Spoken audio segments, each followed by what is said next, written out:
नमस्कार दोस्तों, भारत को मुस्लिम देशों की चेतावनी, कोरोना के नाम पे जिहादी करना बंद हो तो वही मोदी सरकार के आरोग्य ऐप की खुली पोल।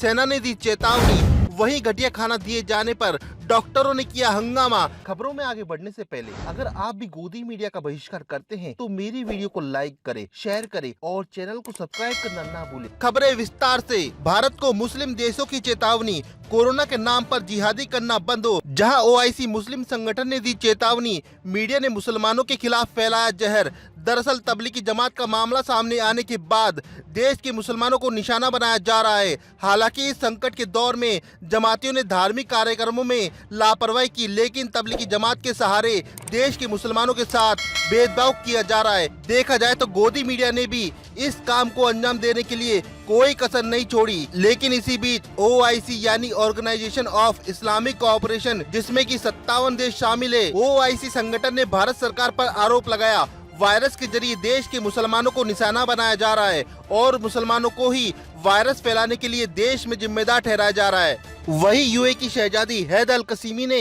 ट्वीट कर इस पर चिंता जताई कि उन्होंने कहा, भारत में तबलीगी जमात के धार्मिक कार्यक्रम के बाद मुसलमानों को बदनाम किया जा रहा है। इसके अलावा ओआईसी संगठन ने मीडिया पर भी भेदभाव करने का आरोप लगाया। ओआईसी ने मोदी सरकार से अपील की है वे इन हालात को रोकने के लिए सख्त कदम उठाए। देखा जाए तो हमारे देश की गोदी मीडिया के कारनामे दुनिया भर में मशहूर हो चुके हैं। ओआईसी ने कहा कि मुसलमानों के साथ साथ भारत सरकार को भेदभाव को रोकना चाहिए और वही दूसरी तरफ देश की गोदी मीडिया को भी फटकार लगाई। लेकिन ओआईसी की चेतावनी के बाद मोदी सरकार ने भी माना है देश में वायरस के नाम पर हिंदू मुस्लिम किया जा रहा है। प्रधानमंत्री ने अपने ट्वीट में लिखा, वायरस संकट में सब एक साथ है। जब वायरस हमला करता है तो किसी का धर्म, किसी की जाति, किसी का रंग नहीं देखता। इसके बाद हमारी प्रतिक्रिया और आचरण को एकता और भाईचारे के लिए प्रधानता प्रदान करनी चाहिए। इसमें हम सब साथ है। पीएम नरेंद्र मोदी। देखा जाए तो मोदी सरकार ने ओआईसी की चेतावनी के बाद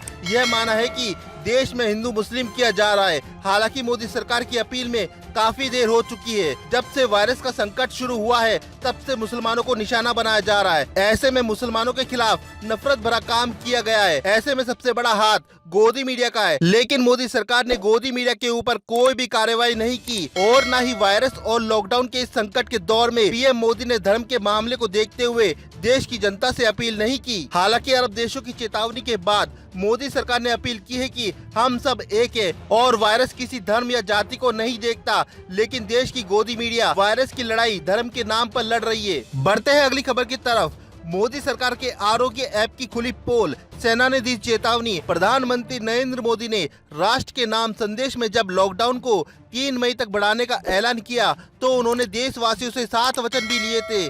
इनमें से एक था, सब लोग आरोग्य सेतु ऐप को डाउनलोड करें। कहा जा रहा है यह ऐप कोरोना वायरस के कॉन्टेक्ट ट्रेसिंग ऐप है। पीएम के संदेश से कोई 2 सप्ताह पहले से सरकार का दूरसंचार विभाग लगभग हर रोज कम से कम 2 मैसेज भेजकर इस ऐप को डाउनलोड करने पर जोर देता रहा है। सरकार ये दावा कर रही है कि यह ऐप वायरस के खिलाफ देश की लड़ाई में सबसे आगे रहकर मदद करेगा, लेकिन कैसे हो पाएगा ये अभी तक तय नहीं हो पाया है। लेकिन भारतीय सेना ने जवानों, ऑफिसरों और फौजियों के परिवार वालों से कहा मोबाइल फोन के इस्तेमाल को लेकर साइबर सिक्योरिटी गाइडलाइन का भी पूरा ख्याल रखा जाए। जवानों और ऑफिसरों से कहा गया है कि इस ऐप का इस्तेमाल ऑफिस परिसर या सीसीटीवी परिसर में ना करें।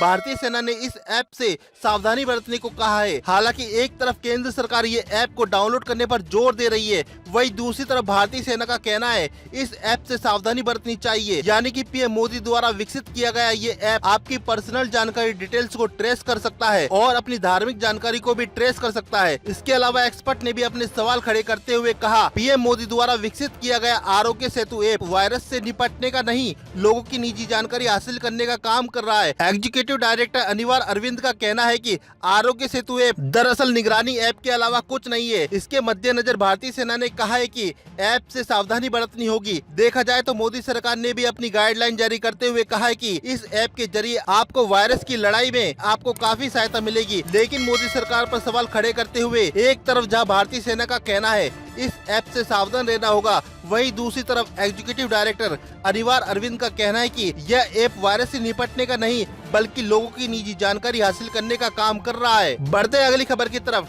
घटिया खाना दिए जाने पर डॉक्टरों ने किया हंगामा। डॉक्टर राम सागर चिकित्सालय बकेटी में घटिया खाना दिए जाने के विरोध में डॉक्टरों और पैरामेडिकल स्टाफ ने रविवार रात हंगामा किया। सीएमओ से कार्रवाई का आश्वासन मिलने के बाद डॉक्टर व पैरामेडिकल स्टाफ शांत हुआ। डॉक्टर राम सागर चिकित्सालय में 33 कोरोना संक्रमित भर्ती है। यहाँ स्वास्थ्य विभाग की ओर से मेडिकल स्टाफ और मरीजों के लिए भोजन की व्यवस्था की जा रही है। इसके लिए एक होटल से अनुबंध किया गया है। रविवार को आए खाने पर डॉक्टरों ने सवाल उठाए। उनका कहना था कि दाल बेहद पतली है और रोटी जली हुई है, सलाद और रायता तक नहीं। डॉक्टर जितेंद्र वर्मा ने मामले की शिकायत सीएमओ से की है। देखा जाए तो वायरस संकट के इस दौर में डॉक्टर अपनी ड्यूटी निभाते हुए नजर आ रहे हैं, लेकिन सरकार उनकी रक्षा के लिए कोई भी व्यवस्था नहीं कर रही है। खबरों में हमारे साथ बने रहने के लिए मेरे चैनल द वंडर न्यूज को सब्सक्राइब करना ना भूले। जय हिंद।